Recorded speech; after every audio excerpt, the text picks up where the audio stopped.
The oceans are changing. The forests are burning down. I don't know what do we do? Should we just go dig a hole, You know climb what? in it? There are some times, Bill Krueger, that I think I just want to deal. I do just want to dig a hole. All right, and that's where we start. Episode 133 with the great Bill Krueger here on a Monday, June 3rd.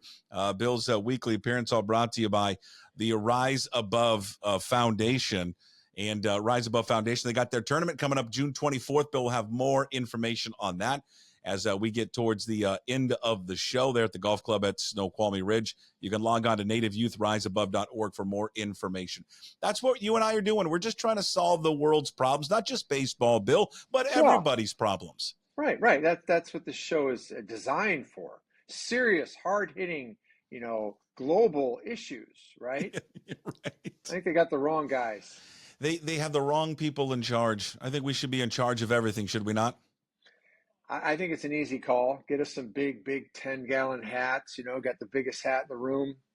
Just be the one, man. The big hat that If, determines your status. if you and I were in charge of everything, if you and I were in charge of the Mariners, what would we do? How would we fix them? And here's the thing, not like we're talking about how we fix them right now, and they just won. They just went on a 6-1 homestand. There's 7 games over 500. I was blown away by this, that they didn't do this last year until August 5th, that they were 7 games over 500. I've said this repeatedly, and our listeners and viewers probably get annoyed with me saying this over and over again, but they are maddening at times because they're flawed, but they at certain elements that they're so good at. Well, to answer your question, I think in the past you wanted to play everybody else. Now you just can't wait to play the AL West, right? I mean, that's just kind of the story. More AL West, please, is what we want, right? Because the division is down, so it's kind of a blessing and a curse. Which means the division is down, which means you have to win the division. You Right. can't coast in. You can't draft behind the Rangers and get in. You're going to have to go in on your own accord. And the Rangers they've got some problems. Certainly, Houston's not the same club. We know about the Island of Misfit Toys, and they're doing the best they can. And then there's the Angels. Notice how I put the Angels behind the Island of Misfit Toys because they are a cataclysmic disaster. Don't want to down. I don't want to pour water on the parade, dampen down the spirits. But that was a bad baseball team. Oh, they're terrible. Oh, I mean, they're going to be right there. I don't know. The White Sox are trying to be bad. I don't know. The Angels. Hey, if the Angels get rid of Kevin Pillar at the deadline, then what are they? Yeah. It's not good. Poor Ron Washington. What a great baseball guy. And he's the sitting duck as the manager. Yeah, they're terrible. I don't want to take anything away with what they did, but No, it is, got to but beat they did have everybody. a very good homestand. They Yep. took 3 out of 4 of Houston. Obviously, there was chances to obviously sweep them, but they are. It's a confounding team, right, Bill? It's that because we can sit here and talk about a team that's 7 games over 500 at the same time. You and I, if we want it, we can kind of pick them apart and be like, God, they got to be better at this. They got to be better at that. I think that's what makes them fascinating in a aggravating way, so to speak. Well, they can really pitch, especially starting pitch. Their starting pitching is in a class by itself. That's being proved out. And when you put those guys in our park, it's the other team is just like, can we get? When do these guys usually leave by the 7th, right? Is that when they leave, and then we could have a chance? Because they're just shutting the door, and it's hard to find a rotation where you can stack up. Usually, you can stack up 3 maybe if you're a good team, and then maybe a 4. But to have 5, to have Brian Wu go out there and be actually, if you look at the numbers, the most dominant of the 5 right now. I mean, Yeah. it's a very short set of numbers, but he's been unhittable. That's hard. That's hard to put together. That is really hard to put together. So, and their bullpen, Andres Munoz, arguably the best closer, certainly the best closer in May. Well, we could argue that. There's some guys that had some pretty good Mays, but he's one of the best in the league. So, and the rest of the cast is the Jerry DiPoto and staff special. They find guys that are under rocks and they bring them here and they pitch. So, and then we have to get to the other side of the story, which is offense. You just have to be at the margin. I mean, they're sitting at what, 3.77 runs per game, Jason? I mean, can we get close to 4? Can we get to 4? I think we got to 4. We could pile them up. We could pile up the wins. Oh my God! I mean, I can only imagine if they scored a run more a game. Well, I'm talking about 2.23 runs. Okay, but I'm gonna just let's say that let's get greedy and said they got to run an extra run a game. I mean, that their record would be out of control good, but Bill, it would be unbelievable. I almost called you Bob for some reason. I don't know why. That's okay. That's that's okay. Harry Carey called me that for 5 innings in my only start against the Cubs in my days in the National. He called me Bob for 5 innings. It's hilarious. Yeah, it's Harry Carey, right? Right. He changed that. He could call me anything he ever wanted to do. Right, pretty much, because 6 friends just walked in the booth and they're all named Bud. Yeah, Harry's the best. Yeah, he was. I bet. Yeah, just how much fun was it playing for them? I wasn't a Cub. I was a Cub at the end, but I'm talking about I was with the Padres, and I got to go to Wrigley Field. Of course, I grew up on the north side of Chicago, so for me to go, that was just like that was the place. That was the Palace. That was the place to go. That was where dreams were made, and I got a chance to start there, and I can say a great game, a complete game. Gave up 1 run and got 2 hits, and got called Bob for 5 innings. So there you go. What was that like? Stands. It was great. Yeah, what was that like? Do you remember what that was like for you, just as someone that grew up there, like loving that team, loving that field, going in there and doing that?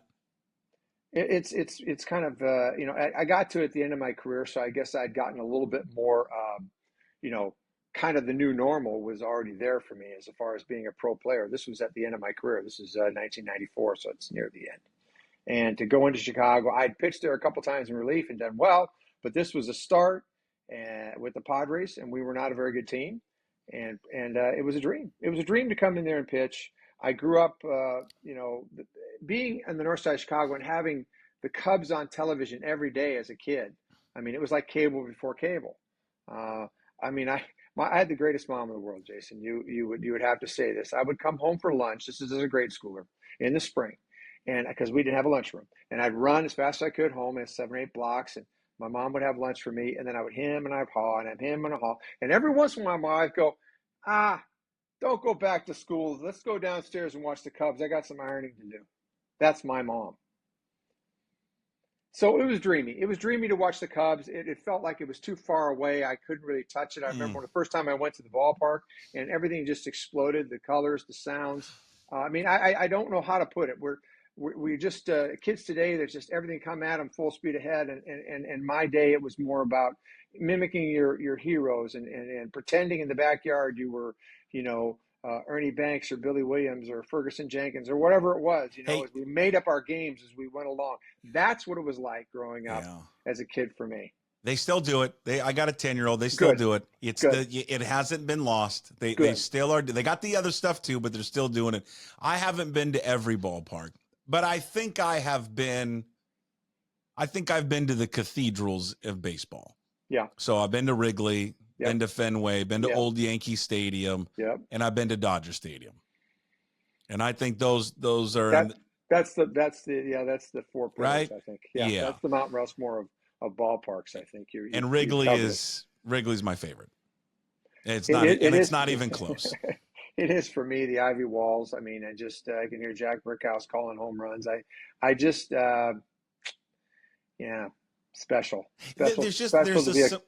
And we were not good when we had really good players, but we did not win my whole growing up. But the team stayed together. It was the same lineup almost, every year. It was great. All the stars stayed together. It was fantastic.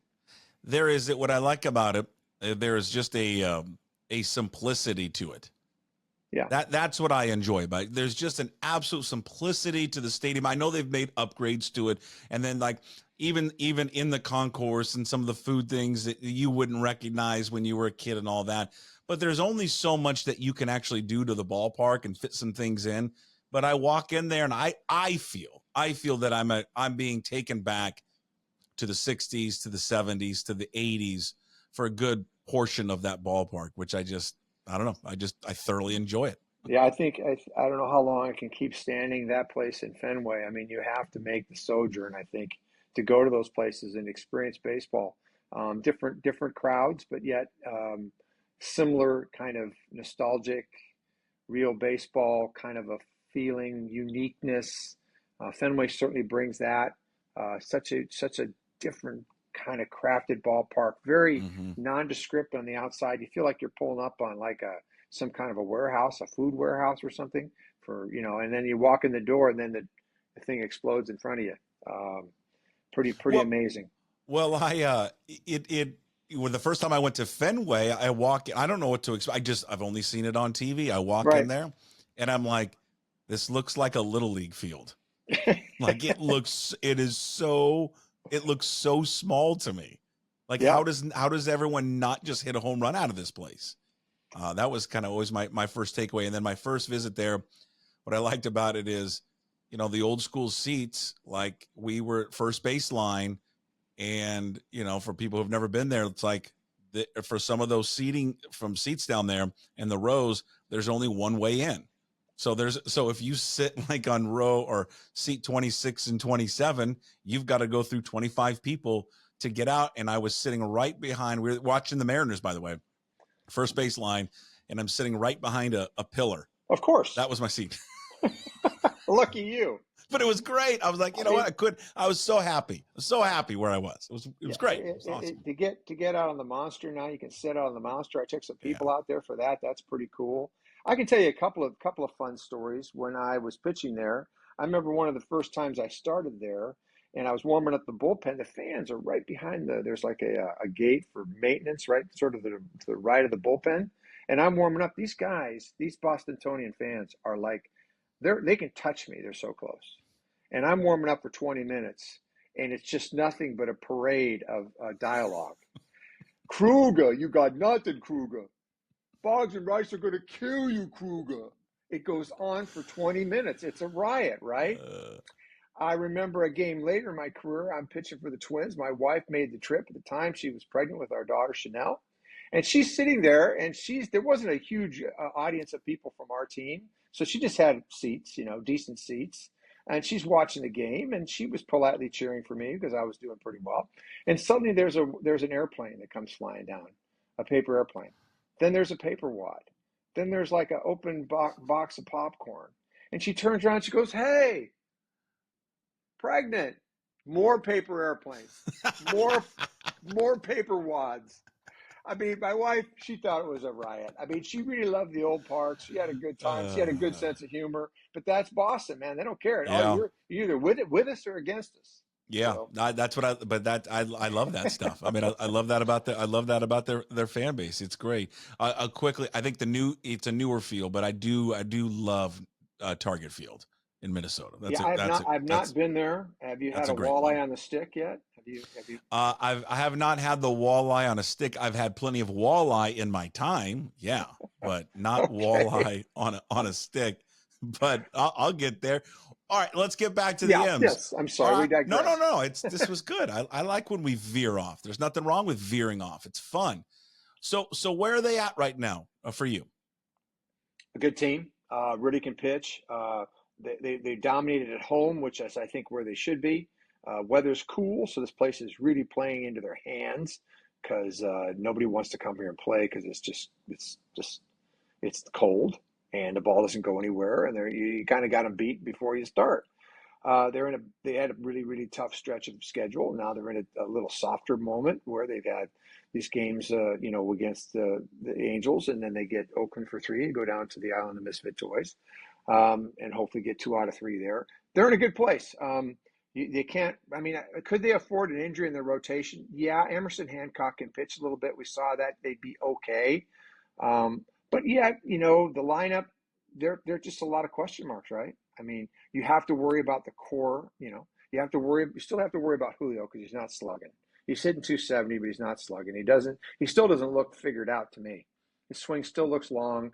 He still isn't providing you what Julio can provide you, which is slugging. And slugging just isn't home runs. Slugging is hitting the ball with authority, driving the ball in the alley, not just hitting homers. And then you've got Polanco, Haniger, and Garver, and none of those three guys have figured out. So those are concerns, because at the end of the day, when you start to figure out what are we going to do if we're going to try to add to this team, right, which isn't going to happen for a while, what do they need? Well, I think they probably would say, I think the answer is add to the strength. They probably need to add something that not equates to Matt Brash, but something along those lines, another guy in their bullpen. Stanek is starting to show that maybe, just maybe, he's more than maybe we could have expected from him. But beyond that, it's kind of a bunch of guys, the little engines that could. They're pitching good. I give them credit. That group out there has pitched well. I mean, Gabe Spire, I think, needs to pitch a little bit better. Needs Saucedo back healthy. But that group of righties, they're not household names, so they've done a good job. But they need more. They need more there. That's the first priority, is to get a relief pitcher. And then lineup-wise, I think you're just going to have to look at the market and say, is there a bat? Is it a DH, first base, corner? It's just a bat, and try to figure out how that fits rather than getting really particular. If you looked at our lineup, you could sort of say, well, if Polanco never revives, his hamstring never comes back, or he just isn't going to be what they hoped him to be, let's just say hypothetically, as we try to look at this thing, because Garver and Haniger are going to get paid. So you're going to have to keep trying to figure them out. And we hope that they figure themselves out, right? But as far as Polanco goes, they don't owe him any more money. So you could go Rojas at second, and then you could go third base, right? You go third base. Well, what's out there at third base? I don't know what's out there at third base. What did you make, though, of the decision to get rid of Brant Brown, the offensive coordinator? And by the way, old school baseball guy, did you like that they gave him the title offensive coordinator? Not particularly. I mean, we had a hitting coach. I mean, to me, it's a black. When you do something like that, it's a statement about the whole organization, top to bottom. The hitters aren't hitting. The hitting coaches aren't getting through. The organization decision-making has to be, not where they would like it to be offensively. It's a whole picture. And they had to pick somebody, and it was him. He was the guy. He's the lamb. He's the sacrificial lamb. You could say whatever you want. You can write whatever you want on the chalkboard. Today's lesson is hit into the count. Today's lesson is control the zone. It's sort of like, when you're in school, and it's like 2:30 in the afternoon, it's a hot, late May day, and you're almost out of school. It's kind of like that. You're sitting there watching the clock. Can we go out on the field and play? Because that's where these guys are. They're not reading about, can we control the zone? Can we hit in the count? These guys, you hire these guys, you pick these guys, you develop these guys because that's who they are. That's who they are. It's not about Brant Brown. You can have a philosophy, but the hitters are the hitters. They're going to go up and do their thing. They gotta hit to their bubblegum card. I mean, we're not asking our hitters to do what? Are we really asking our hitters to hit behind the runner? Are we asking hitters to hit with 2 strikes and poke the ball in play? Are we asking our hitters to move the runner over? No. If you listen to the game that Fox did, there were some very interesting things that Przinsky said. Przinsky wondered why we didn't bunt the runner over, and then Bliss stole third base, and they got away with it, right? And he wondered, and you know what else Przinsky said that we can't say? Nobody says it. He said it. He was interesting. He was talking about how he enjoyed playing at T-Mobile. He goes, I don't know what it is, but I always hit well there. And then they were jabbering away, and he was talking about days when it was tough. And then he opened Pandora's box, which is the backdrop. He says, hey, those days when it's sunny, we always hoped it would be cloudy because there's a gleam on that backdrop, and it's hard to see. There you go. I've always thought but I thought they fixed they haven't that. fixed it. They haven't. I thought that was the whole black wall that they put up there. Here's the problem. If you look at center field and you're building a 4 baseball park, Jason, the center field backdrop, the center field batting eye should be aligned with home plate. It is not. It is at an obtuse angle. In other words, the batting eye is facing the third base dugout. That's where it's angled. So what that does with that angle is that you've got a late western sky. That sun comes against that thing, or any sun, and that's open. If it was angled straight like this, then you would have a problem. But it's not. It's this way. Why? I don't know. Because of the train tracks? Because they wanted to have Battlestar Galactica roof?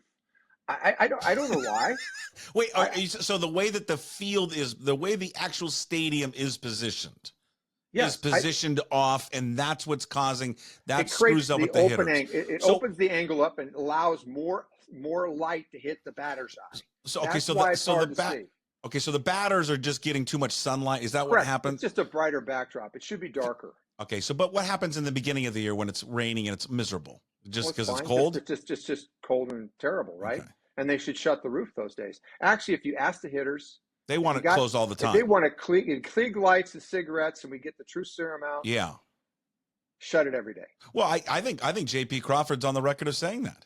Shut He it every said day it. He because now you actually got said it. He yeah, said it. He said it after the home run, the grand slam on Saturday.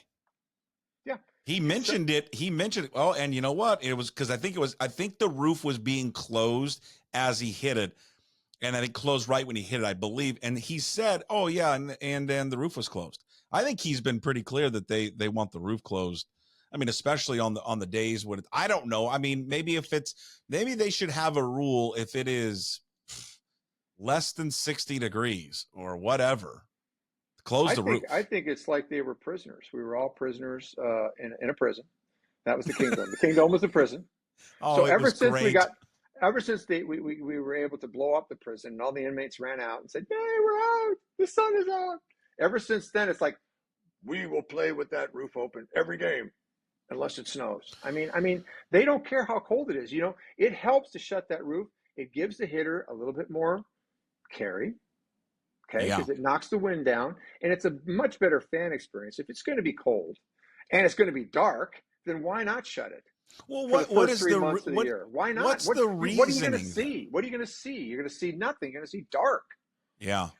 I mean, and then the day games. I mean, when it's warm, it should be open, sure, but you're going to have a problem with the obtuse angled backdrop.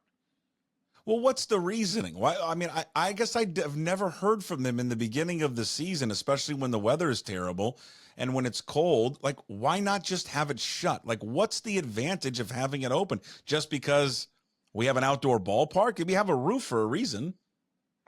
Yeah, I think it's unless it's inclement weather, that's what they decide. I think you've been in the park in different areas where it gets late in the game and the wind comes through those walkways, those areas that and just comes whipping in there and circles in and you freezes, right? It's cold, and you shut the roof, you die the wind down just a little bit. So why not make the fan experience a little bit better? Because you know what? With the roof shut, everybody wins. Better fan experience, hitters happy because they could see now, slightly warmer and better carry. It's just, everybody's happy, See, except for those inmates that had been in the penitentiary, that had been in the prison, that spent too much time there, trying to figure out, how to escape. They had their spoon digging against the wall, right? For yeah, years like and years and years. Andy Dufresne. Like Andy Dufresne. What's the Once they poster? got out, he went to Mexico and the sun was out all the time, right? What poster do they have up? Is it a Griffey poster? Like, what are they? I think so. Hiding behind the Griffey poster, right? Hiding behind just wielding themselves out. I'm with you. You know what else I want to? Like when they close it, like I have an outdoor heater on my back deck. Can we not just put in some heaters? I'm being dead serious and just shoot heat down. That would be, I would sign up for that. Yeah, I'm sure. For anybody that spent some long evenings, spring evenings at the ballpark, you come ready, man. You got your long johns, you got your socks, your Gore-Tex, you got it all, right? I mean, you gotta to sort of sit through it. And it's amazing because on those, it wasn't nice on Sunday, and they got damn near 40,000 people. Well, if you win, they'll come, man. It's like Field of Dreams, right? I mean, they'll come. This is a quietly very big baseball market. It is. It's subtly big, Yeah. and when you win, they come out in droves. This is a good team. We don't want to always pick on the picadillos of the team. They can only go one way, yes, we hope, up offensively, right? Julio will be a better player. He tends to start slow. He's going to be better. One of those three guys, hopefully one or two of them, Polanco, Haniger, and Garver, two of those guys hopefully do better, right? I mean, that would be okay. And then every once in a while, there's a cameo, right? It's the Luke Raley cameo. It's the Dylan Moore cameo. It's the, You name the player cameo. The Dominic Canzone cameo. They've got a lot of guys. What's interesting now is I think they have a bit of a dilemma because do you play the guy that's hot or do you play the platoon? Do you play the numbers or do you play the hot hand? And it's tough because when you're bringing the stuff down from above, when you're sold out on, the stats. I'm not saying the stats are wrong. I'm just saying if you're sold out on them, then you're totally platoon. You're totally matchup, right? You're totally who's right today against this pitcher, correct? But what if Luke Raley's got a hot hand? Do you play him?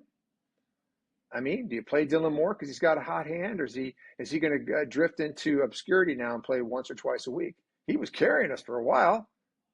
He's slugging a lot better than Julio for the month of May. Now he plays every once in a while, right? You answer it. What would you do? I'd play the guys that can play. I'd take my chances. I'd run those guys out there.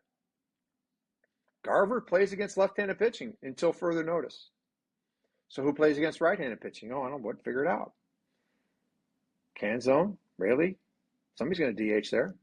Gonna mix it up. Dylan Moore's got to play. Got to play. Now you could say, well, it's a Miraji what he did in May. It's a Miraji. He wasn't that good. Well, all I know is he did it for a while. When he got to play every day, he did it for a while, and I think he's got to play. Does Rojas play against left-handed pitching? Gotta think he does. We got not a lot of pulse in the lineup, man. I think you got to kind of roll the guys out that are playing good and be a little bit more. I see where we're going with these guys. I'm making big judgments here. We're not looking at I'd have to look at every matchup, of course. You'd have to be smart, but I think in general, Raley has to play more. Garver has to play less. Moore needs to play more. And Rojas needs to play more. They got to play more. And I like, right? I would think that's what you got to do. Well, I agree with you wholeheartedly. You got to like what you see out of Rojas defensively. I mean, that was kind of going to be a concern, right? When they lost Suarez, was not just the bat, but defensively he was good. But Rojas has gotten better each time he's been out there. Certainly, he's better than the guy that he was in the beginning of the season. He carries himself like he's a really good player, and he plays with confidence. He has a little bit of an air of I'm a veteran, good player. I think he's shown it to you. I think he's. You don't necessarily want to play Raley and Rojas against a really, really tough lefty. Probably, you probably don't want to do that. But against your everyday lefty, I roll him out there, man. I mean, I'm not sure if I got Canzone. I think Canzone's he's got to play against righties. He's going to have to develop yet. I don't think he's ready for that kind of opportunity. And Garver swings the bat good against left-handed pitching. I mean, for me, that's what I would do. And Dylan Moore's got to play. Period. Got to play. Are you buying in a little bit? It's a larger sample size here of Ty France lately. You starting to think maybe he's turned it a little bit, and some of these offseason moves and changes he's made are starting now to finally catch up? Because he's put a nice stretch of games together for himself. Playing great defensively. As long as he reminds himself, I have great bat ball skills. There's nothing wrong with my little game that allowed me to be an all-star. My little game that allowed me to be an all-star was I could hit the ball to right center. I can stay on that breaking ball and flick it to right field. I can stand a guy that's throwing maybe a little bit harder, and I can stay up the middle of the field. Don't get caught up now saying I got my average up now, and now I got to start thinking about slugging because I got to get to the market. And the market says if you play first base, you got to hit 20 homers. And he starts thinking that way, then he starts early, then he's got a problem, and he's going to sink. So he's got to continue to be shorter to the ball, let the homers come when they come, and try to be a 280 hitter. That would make us so much better. Try to hit some doubles. Be the guy that we know you can be, rather than sort of saying to yourself, oh gosh, I'm just a first baseman that doesn't homer. I got no market, right? Right. Yeah. That's a problem until someone comes down there and says, we love you, Ty. We love you at 40 doubles and 285. So, if you're going to do that, then we're going to keep you around. You wonder, last thing for you here, you wonder why Savala, what are they going to do with Savala? I mean, Garver's shown that, he can catch and he's done it in the past. I mean, why would you open up a roster spot? What would you do with that? That's a great question. You're going to commit to Garver in that spot for Raleigh.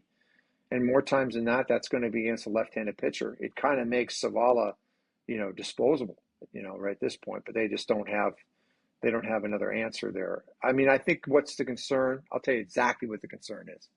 Garver can't stay healthy. Yeah. I think he's got health issues. I think he's got problems playing too many games in a row. We see him out of the lineup here and there. You think it's a matchup, or you think it's a day off because he's not swinging good. A lot of times it's because he doesn't feel good. I think they are well aware that he's not healthy enough to catch an awful lot. So there's your answer, probably. Zavala hasn't caught well. He hasn't swung the bat well. I'm sure they expected more from him. It's hard to play once every 10 days because Raleigh plays too much. Not because I don't love Raleigh. I just meant sometimes he plays too much, right? Right. I got you. Well, yeah. I mean, you need days off, especially when you're right. catching. Right, exactly. So I think I don't think there's a change coming there. I don't. I think they have to be careful with Garver. Okay, I feel good about today. We solved a lot. I think we did. We did, didn't we? I think we talked about Fields. We talked about. I mean. Yeah, I mean your mom being maybe the greatest mom ever. Obtuse angles, being hidden behind a pillar at Fenway Park. I mean, we got it, man. You did. My mom's the greatest mom ever. I mean, come on. Your mom is the greatest mom ever. Rise Above Golf Classic. Tell our listeners and viewers all about it. June 24th. The golf club at Snoqualmie, as it's called. Ooh. Right? That's what they call it. It's much like Bushwood up there. Very buttoned up. No, we're playing stuffy up there, and it'll be a fun day. We've got a lot of the local sports celebrities. We're obviously raising money for Rise Above, which we are helping Native American youth reach their potential through sports. We are running out of room, Jason. We got about 4 teams left. That's it. So we're almost got the tournament filled. That still opens an opportunity for people to come out and put a foursome together and play. It'll be a great time. Okay, first-class tournament. NativeYouthRiseAbove.org. William Krueger, all brought to you by NativeYouthRiseAbove.org. We'll talk to you next Monday. Thanks, Bill. All right, Jace. Thanks.